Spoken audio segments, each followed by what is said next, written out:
खबर मैं हूं आपके साथ संजय यादव। खबरों की शुरुआत करते हैं भीलवाड़ा जिले के आसिंद थाना क्षेत्र के लाछुड़ा गांव में बुधवार दोपहर को एक अवैध खदान में खनन के दौरान खदान ढह जाने से 7 मजदूर मलबे में दब गए। जानकारी पर पहुंचे प्रशासन ने रेस्क्यू ऑपरेशन शुरू किया और अब तक 6 लोगों के शव बाहर निकाले जा चुके हैं, जबकि एक अन्य को रेस्क्यू करने का काम जारी है। बताया जा रहा है कि प्रशासन को इस अवैध खनन खदान के बारे में कई बार शिकायत की गई थी, लेकिन अधिकारियों ने इस पर ध्यान नहीं दिया और आज ये खदान ढह गई। 2 महीने पहले इस खदान को माइनिंग की टीम द्वारा कार्रवाई करते हुए सीज भी कर दिया गया था, लेकिन मौके से पोकलेन मशीन को भी जब्त किया गया था। इसके बाद भी यह खदान खुलेआम संचालित हो रही थी और मौके पर कलेक्टर शिव प्रसाद नकाते, एसपी विकास शर्मा, मंडल एमएलए रामलाल जाट, पूर्व मुख्य सचेतक कालू लाल गुर्जर, डिप्टी आसिंद के साथ ही अन्य प्रशासनिक अधिकारी मौके पर हैं और मुख्यमंत्री रिलीफ फंड से मृतकों के परिवार वालों को 1-1 लाख रुपए देने की भी घोषणा प्रशासन द्वारा की गई। वहीं एसडीआरएफ की टीम रात में रेस्क्यू के लिए तैयारी में जुटी हुई है। रेस्क्यू लगातार जारी है। बताया जा रहा है कि इसमें अब तक 6 डेड बॉडीज को बाहर निकाल लिया गया है। 7 मजदूर बताए जा रहे थे कि इसमें दबे हैं, जिनमें 4 महिलाएं 3 पुरुष थे। हालांकि मलबा काफी ज्यादा था, ऐसे में मलबा हटाने में काफी दिक्कत हो रही है। दिन में यह हादसा हुआ था, लेकिन रात में भी ऑपरेशन जारी रहेगा ताकि जो एक शख्स अभी है जिसकी संभावना है उसको भी निकाला जा सके। 6 डेड बॉडीज अब तक निकाली जा चुकी हैं। बड़ा हादसा ये हो गया, अवैध माइनिंग का यहाँ पर खेल चल रहा था। कई बार इस पर कार्रवाई करने के बावजूद जो खनन माफिया हैं वो धड़ल्ले से यहाँ पर माइनिंग कर रहे थे। पोकलेन मशीन भी यहाँ से बरामद की गई है और अब इस पूरे मामले पर कई सवाल खड़े हो रहे हैं, लेकिन अभी भी इस वक्त रेस्क्यू ऑपरेशन जारी है और यहाँ पर जो मलबा है उसको हटाया जा रहा। जेसीबी के जरिए रात में लाइटिंग वगैरह की व्यवस्था की गई है। तमाम बड़े अधिकारी इस वक्त मौजूद है ताकि रात में भी मलबा को हटाकर जो एक शख्स इसमें अभी दबा होने की बात कही जा रही है उसको भी निकाला जा सके। हालांकि अब तक 7 में से 6 डेड बॉडीज ही निकली हैं, एक की अभी भी तलाश इसमें जारी है। लाछुड़ा पंचायत आसिंद पंचायत समिति के अंदर ये अवैध खनन की साइट पे कुछ लेबर की मलबे के नीचे दब के मौत हो गई है। 2 डेड बॉडीज़ निकाली गई है, 4-5 डेड बॉडीज़ अभी और निकालने का प्रयास किया जा रहा है। ये जो अवैध साइट है इसके खिलाफ प्रशासन और पुलिस द्वारा और माइनिंग विभाग द्वारा कार्रवाई की गई थी, जिसके अंदर एफआईआर दर्ज करके 5 लोगों को अरेस्ट किया गया था। जेसीबी, पोकलैंड और ट्रैक्टर सहित अन्य सामग्री भी 3-4 महीने पहले जब्त की गई थी। देखिए, बड़ी दुखद घटना है ये। आज दिन में माइन कोलैप्स होने के कारण मलबे के नीचे कुल 7 लोगों के दबने की सूचना प्राप्त हुई थी, जिस पे हमने एसडीआरएफ टीम को भी बुलाया है और इसके साथ जेसीबी, पोकलेन मशीन वगैरह से भी मलबा हटाने की कोशिश की जा रही है। अब तक 2 डेड बॉडीज़ को निकाला जा चुका है, बाकी को रेस्क्यू करने का प्रयास जारी है। कुछ दिन पहले ही प्रशासन ने पकड़ा था, पुलिस ने, माइनिंग डिपार्टमेंट ने। 15 दिन पहले ही इसने वापस शुरुआत की है और आज जो घटना घटी है, सबसे बड़ी बात है कि एक गांव के 6 लोग हैं, एक गांव का एक ही है, यानी दोनों आसपास के हैं, एक ही परिवार में समुदाय के लोग। एक बड़ी दुखद घटना है।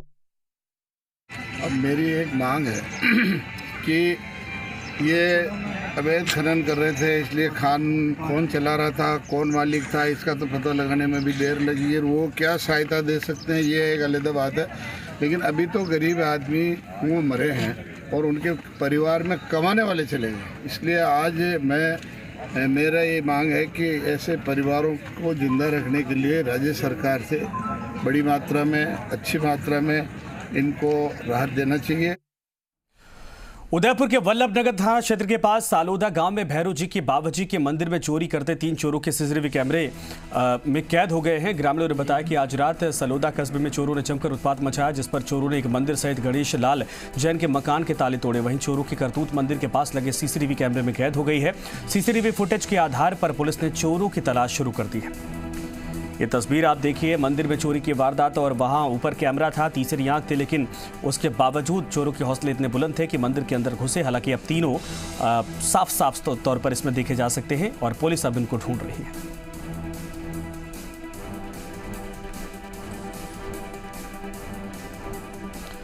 भीलवाड़ा से खबर है, जहां पर मांडल थाना क्षेत्र में बीती रात एक किशोरी को अगवा करके गैंगरेप का मामला सामने आया है। पीड़ित किशोरी अपनी नानी के लकवे की बीमारी के दौरान झांतला माता रानी की शरण पिछले 8-9 दिनों से वहां पर थी और आपको बता दें कि आरोपी युवक निर्माणाधीन सराय में पुट्ठी के करने का काम करते थे और वहीं रह रहे थे। बीती रात करीब 8 बजे किशोरी मंदिर परिसर से बाहर आई, तभी आरोपी उसे अगवा कर ले गए। सुबह किशोरी की आपबीती पर परिजनों ने पुलिस को सूचना दी और तब जाकर कहीं पुलिस हरकत में आई है और आरोपियों की तलाश की जा रही है। और उन्हें मना कर दिया कि आधार कार्ड से कोई एफआईआर नहीं लिखी जाती है। एफआईआर लिखवाने के लिए आपको स्कूल से लड़की की टीसी लानी पड़ती है और वो डॉक्यूमेंट्स लगाने पड़ते हैं। आपने बताया उसके साथ इतनी बड़ी घटना हो सकती है? हमने बिल्कुल बताया कि सर 12 घंटे का टाइम है, सवेरे 10 बजे तहसील खुलेगा, कोर्ट खुलेगा, वहाँ हम रिपोर्ट लिखवाएंगे। इतने 12 घंटे में लड़की के साथ में बहुत गलत काम हो सकता है, लेकिन इन्होंने हमारी सुनाई नहीं की। उदयपुर के वल्लभनगर के सरजड़ा बांध में डूबने से 2 युवकों की मौत हो गई है। यह हादसा करणपुर पंचायत के समेलिया महादेव मंदिर के पास का हुआ है। मंदिर के पास बांध में नहाते समय दोनों युवक पानी में डूब गए। दोनों वल्लभनगर के रहने वाले थे। एक युवक की मौके पर ही मौत हो गई, जबकि दूसरे युवक ने अस्पताल ले जाते समय रास्ते में ही दम तोड़ दिया है।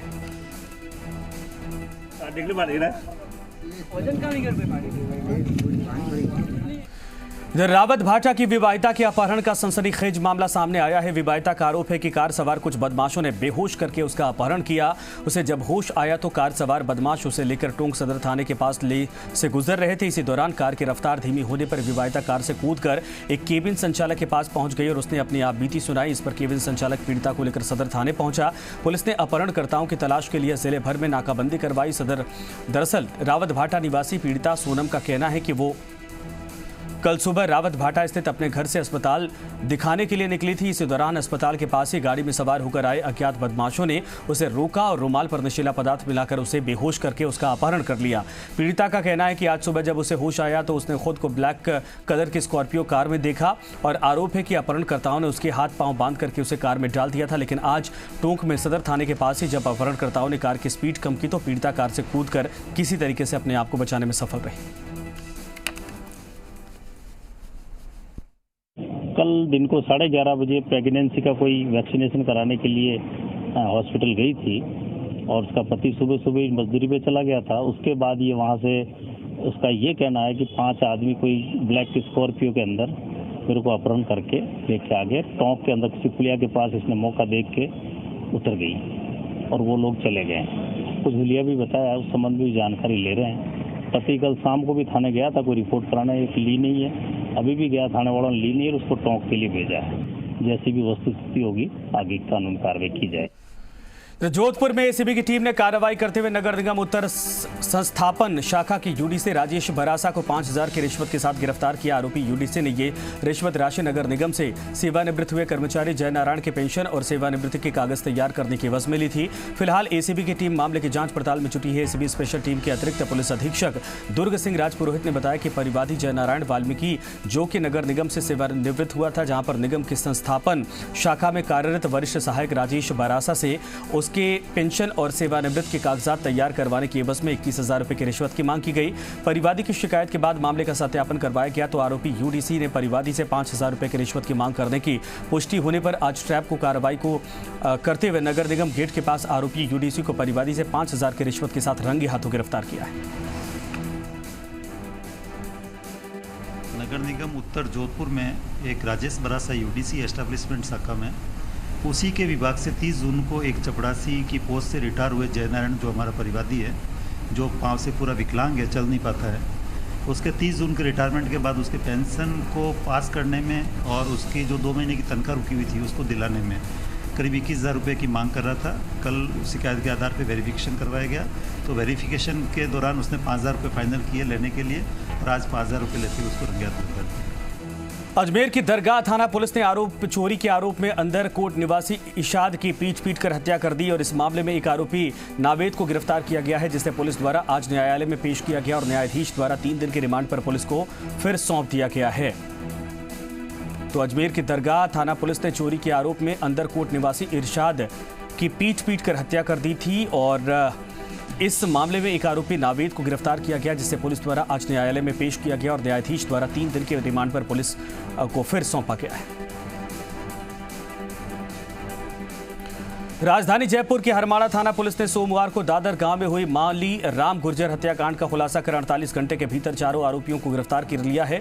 2 आरोपियों को पुलिस ने कल ही गिरफ्तार कर लिया था, तो वहीं 2 आरोपी फरार चल रहे थे, जिनको आज चाकसू इलाके से पुलिस ने हिरासत में लिया। थानाधिकारी चेना राम बीड़ा ने बताया कि पुलिस टीम लगातार आरोपियों का पीछा कर रही है। चाकसू इलाके में आरोपियों के होने की खबर मिल रही थी, जिस पर पुलिस टीम ने करीब 2 किलोमीटर पीछा करके दोनों आरोपियों को दबोच लिया। पूछताछ में मुख्य अभियुक्त अजय कुमार ने बताया कि 3-4 दिन तक माली राम गुर्जर की रेकी और उसके बाद लूट की वारदात को अंजाम देने का प्लान बनाया। फिलहाल पकड़े गए चारों आरोपी से पुलिस पूछताछ करने में जुटी है। सभी आरोपियों का पुलिस आपराधिक रिकॉर्ड भी खंगाल रही है। मुख्यमंत्री अशोक गहलोत ने आज जयपुर में 160 विधायक आवासों की सौगात दी है। उन्होंने इस प्रोजेक्ट का आज शिलान्यास किया। राजस्थान हाउसिंग बोर्ड इन आवासों का निर्माण करेगा। इस प्रोजेक्ट पर 266 करोड़ की लागत आएगी। 266 करोड़ से 160 सुपर लग्जरी फ्लैट्स बनाए जाएंगे। हर फ्लैट 3200 वर्ग फीट का होगा, जिसमें 4 बेडरूम होंगे, 12 कमरों का गेस्ट हाउस और अत्याधुनिक क्लब हाउस बनाया जाएगा। 1200 वाहनों की पार्किंग के लिए 2 मंजिला अंडरग्राउंड पार्किंग भी बनेगी। यूडीएच मंत्री शांति धारीवाल कार्यक्रम में मौजूद रहे। मंत्री रघु शर्मा और टीकाराम जूली भी वीसी से जुड़े। सीएम ने कहा कि एमएलए के लिए ऐतिहासिक काम होने जा रहा है। इस दौरान सीपी जोशी, गुलाब चंद कटारिया, गोविंद सिंह डोटासरा ने अपना अनुभव साझा किया। अभी एक ये मौका ऐसा है जो एक दूसरे की तारीफ करने वाला मौका ही है वास्तव में, क्योंकि वास्तव में जिस रूप में ये प्रोजेक्ट बना है और जिस रूप में ये इम्प्लीमेंट हो रहा है, उससे मैं समझता हूँ कि ये तभी संभव हुआ तब एक इच्छा शक्ति के साथ में आगे बढ़ा गया। और इच्छा शक्ति हमारे स्पीकर साहब सीपी जोशी जी की, मुख्य रूप से धारीवाल जी की और कटारिया जी का सहयोग, क्योंकि ये अपने सरकार जब थी भारतीय जनता पार्टी की तब भी प्रयास हो रहा था और वो संभव नहीं हो पाया। पर जिस रूप में ये बात जब शुरुआत हुई और आगे बढ़ते बढ़ते हो सकता है पिछली गवर्नमेंट की तरह ये भी 5 साल निकल जाते और ये प्रोजेक्ट नहीं बन पाता। और मेरे मन में एक कल्पना थी कि हम सब एक इस तरह का वातावरण बनना चाहिए कि विधायक के मन में ये मन में नहीं आना चाहिए कि मैं इस क्वार्टर के लिए एलिजिबल था, मुझे नहीं। मैं जब अध्यक्ष बना तब मेरे से जो पूर्व अध्यक्ष थे बेकवाल साहब, उन्होंने क्वार्टर अलॉट कर दिए थे। तब लोगों में मन में और मन में आ गया कि कैटेगरी कैसे हो गई, कुछ लोगों को एक कैटेगरी का मिल गया, कुछ को नहीं मिल पाया। तो ये मेरे मन में एक कल्पना थी कि हम इस विषमता को दूर करेंगे और उसके लिए एक साथ क्वार्टर बनने का काम करेंगे। सबसे पहले तो सीपी जोशी साहब आपको धन्यवाद करता हूँ कि आपने विधायकों की उस पीड़ा को समझा और उसको कार्य रूप में परिणित करने का प्रयास किया, क्योंकि मैं इस पीड़ा को लंबे समय तक भोग चुका हूँ। मंत्री होते हैं तो हमारे मकान बड़े बड़े होते हैं, लेकिन जैसे ही विधायक बनते हैं तो 2 कमरा और एक अतिथि जो आते हैं उनको बिठाने का कमरा मिलता है, और जिसके बच्चे बच्ची पढ़ने वाले हों, अपने क्षेत्र से आने वाले लोगों को सुलाने की जगह, उनको बिठाने की जगह भी हमारे पास उपलब्ध नहीं होती थी। तो इस पीड़ा को लंबे समय से अनुभव कर रहे थे। पिछले 1.5 साल से सीएम अशोक गहलोत सार्वजनिक कार्यक्रमों में शामिल नहीं हो रहे हैं और वो सीएमआर में ही रहकर सरकार चला रहे हैं। ऐसे में बीजेपी लगातार सवाल खड़े कर रही, लेकिन आज सीएम ने इन सारे सवालों का जवाब दिया। सीएम ने कहा कि मैं इसीलिए बाहर नहीं निकल रहा क्योंकि बाहर जाऊंगा तो भीड़ इकट्ठा होगी, लोग कहेंगे देखो खुद मुख्यमंत्री ही प्रोटोकॉल तोड़वा रहा है, इसीलिए मेरे लिए तो समस्या हो गई है ये, और इस पर क्या करना चाहिए। मैं खुद नहीं जा पा रहा हूँ, कहीं जगह जाऊंगा तो वहाँ भीड़ इकट्ठी होगी तो कहेंगे मुख्यमंत्री खुद ही प्रोटोकॉल तोड़वा रहे हैं। तो मेरे लिए तो बड़ी समस्या बनी हुई है कि इसमें क्या करना चाहिए। मंत्री भी रहते हैं कई बार तो उनको कहना पड़ता है ध्यान रखो वहाँ भीड़ नहीं आनी चाहिए। मुख्यमंत्री अशोक गहलोत ने प्रदेश की जनता को उपचार के महंगे खर्च से मुक्ति दिलवाने के लिए मुख्यमंत्री चिरंजीवी स्वास्थ्य बीमा योजना शुरू की है। इस योजना का उद्देश्य राजकीय अस्पतालों के साथ साथ लोगों को निजी अस्पतालों में भी बेहतरीन स्वास्थ्य सुविधाएं कैशलेस उपलब्ध करवाया जा सके। उन्होंने निर्देश दिए कि डोर टू डोर सर्वे के माध्यम से सभी पात्र परिवारों को इस योजना से जोड़ा जाए। गहलोत मुख्यमंत्री निवास से ही वीडियो कॉन्फ्रेंस के माध्यम से मुख्यमंत्री चिरंजीवी स्वास्थ्य बीमा योजना की समीक्षा कर रहे थे। उन्होंने कहा कि योजना का व्यापक लाभ पहुंचाने के लिए जरूरी है कि शहरों के साथ साथ निचले स्तर तक बड़े और अच्छी स्वास्थ्य सुविधाओं वाले निजी अस्पतालों को इस योजना में जोड़ा जाए। पंचायत चुनाव का बिगुल बज चुका है। लोकसभा दरअसल लोक सूचना जारी होने के साथ ही जयपुर जिले के जिला परिषद और पंचायत समिति सदस्यों के नामांकन के लिए श्री गणेश हुआ है। चुनाव के नामांकन के पहले दिन बस्ती पंचायत समिति से इकलौता नामांकन दाखिल हुआ। हालांकि पहले दिन नामांकन के लिए आवेदन पत्र लेने वालों की भीड़ उमड़ रही थी। साथ ही नो ड्यूज बनवाने वाले लोग भी सरकारी दफ्तरों में पहुंचे। हालांकि अभी दोनों ही पार्टियों ने टिकटों की घोषणा नहीं की है। जयपुर जिला परिषद सदस्य के 51 वार्डों के लिए शहर के 7 अलग अलग और 22 पंचायत समिति के 446 वार्डों के लिए 22 अलग अलग लोकेशन पर रिटर्निंग अधिकारी और सहायक रिटर्निंग अधिकारी नियुक्त किए गए। जिला निर्वाचन अधिकारी अंतर सिंह नेहरा ने बताया कि 3 बजे तक किसी भी उम्मीदवार ने नामांकन दर्ज नहीं किया। पंचायत चुनाव का काउंटडाउन शुरू हो चुका है। आज से नामांकन की प्रक्रिया है वो शुरू हो गई है। अधिसूचना जारी होने के साथ ही जयपुर जिले की 51 जिला परिषद सदस्यों और 22 पंचायत समितियों के 446 सदस्यों के लिए नामांकन की प्रक्रिया शुरू हो चुकी है। कोविड प्रोटोकॉल को ध्यान में रखते हुए इस बार जयपुर कलेक्ट्रेट में गहमा गहमी और रंगत नहीं दिखाई दे रही है, क्योंकि 7 जगह जयपुर जिला परिषद के जो कह सकते हैं कि नॉमिनेशन है वो लिए जाएंगे और अलग अलग तहसीलों पर, उपखंड कार्यालयों पर पंचायत समितियों के नॉमिनेशन लिए जा रहे हैं। हमारे साथ जिला निर्वाचन अधिकारी हैं अंतर सिंह नेहरा सर, किस तरह की तैयारी, आज से नॉमिनेशन शुरू हो चुके हैं?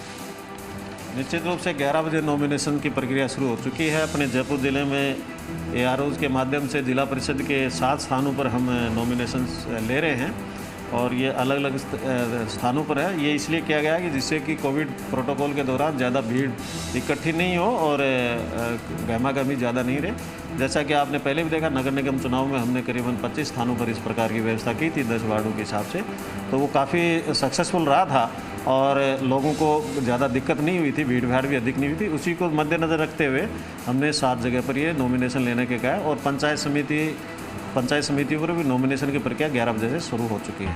सर, किस तरह की तैयारी रहेगी? नॉमिनेशन कब से कब तक चलेंगे? कैंडिडेट हैं, कितने लोगों को ला सकता है नॉमिनेशन केंद्र तक? 11 से 16 तारीख तक के नॉमिनेशंस लिए जाएंगे, जिसमें से 15 अगस्त को रविवार होने के कारण उस दिन नॉमिनेशन नहीं लिए जाएंगे। नॉमिनेशन के लिए मेरा सभी से ये आग्रह है कि सिर्फ कुछ कैंडिडेट और उसका प्रपोजर ही नॉमिनेशन देने के लिए जाएं, अन्य व्यक्ति वहाँ पर ज़्यादा भीड़ इकट्ठी नहीं करें और 5 से अधिक व्यक्ति भी वहाँ नहीं जाएं, जिससे कि कोविड प्रोटोकॉल की पालना सुनिश्चित की जा सके। तो मैं पुनः उनसे आग्रह करूँगा, जो भी कैंडिडेट हैं जो चुनाव लड़ना चाहते हैं, वो अपना खुद स्वयं और एक उसका जो प्रस्तावक है, प्रपोजर है, उसके साथ ही वो नॉमिनेशन देने के लिए उपस्थित हों। सर, किस तरह के नॉमिनेशन में कोई बदलाव किए गए हैं? स्वच्छता का उसको सर्टिफिकेट देना पड़ेगा, नो ड्यूज़ देना पड़ेगा? वो जो भी पहले ही थे उसी अनुसार से है। स्वच्छता नो ड्यूज़ के जो कोई भी राजकीय है उसके अनुसार से जो भी पुरानी व्यवस्था है उसी के अनुसार से सर्टिफिकेट्स वगैरह उसमें उपलब्ध कराने पड़ते हैं। ये जिला निर्वाचन अधिकारी अंतर सिंह नेहरा, तैयारियां पूरी हैं। कर्मचारियों की ड्यूटी है वो लगना शुरू हो चुकी है। उन्होंने कहा है लोकतंत्र का उत्सव है, कर्मचारियों को अपनी ड्यूटी निभानी चाहिए और एक दिन का ही इस बार कह सकते हैं कि कर्मचारियों को एक दिन पहले पोलिंग पार्टियों को जाना पड़ेगा। नेक्स्ट डे पोलिंग कराकर शाम को वो अपने जिला मुख्यालय पहुंच सकेगी। इसलिए फ्री एंड फेयर इलेक्शन कराने के लिए पूरी तरीके से जिला निर्वाचन तैयार है। कैमरामैन राहुल के साथ दीपक गोयल, जी मीडिया, जयपुर। राज्यपाल कलराज मिश्र ने आज नई दिल्ली में प्रधानमंत्री श्री नरेंद्र मोदी से मुलाकात की और मोदी जी से उनकी ये शिष्टाचार भेंट थी। प्रधानमंत्री से मुलाकात के दौरान राज्यपाल ने राजस्थान में संविधान जागरूकता के लिए विश्वविद्यालयों में संविधान पार्कों के निर्माण, नई शिक्षा नीति के क्रियान्वयन के लिए उठाए जा रहे कदमों और उच्च शिक्षा में गुणवत्ता के लिए किए जा रहे प्रयासों और नवाचारों के बारे में उन्हें जानकारी दी। राज्यपाल ने रक्षा मंत्री राजनाथ सिंह और केंद्रीय गृह मंत्री अमित शाह और केंद्रीय सड़क परिवहन एवं राजमार्ग मंत्री नितिन गडकरी से भी मुलाकात की है।